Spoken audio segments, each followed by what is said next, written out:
Coucou daholo eo, fandresena ny anarako Première C ao amin'ny lycée Rabearivelo ary nisan'ny mpandray anjara amin'ny programme Science Note Première Vague aty amin'ny forêt classée de Tsinjoarivo izay karakarain'ny ONG Explorer Home Madagascar.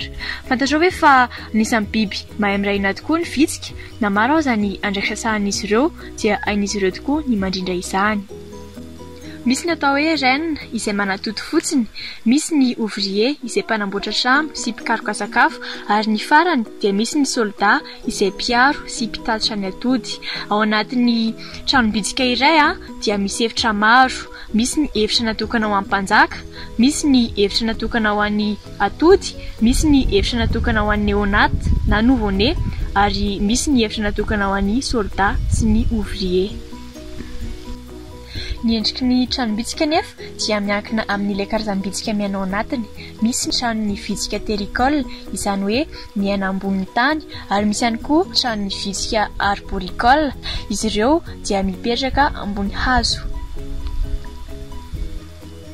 Araka izany dia biby mahay miray hina sy mahay miara-miaina tokoa ny vitsika.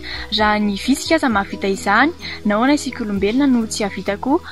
Misaotra betsaka ny ainy dia veloma e!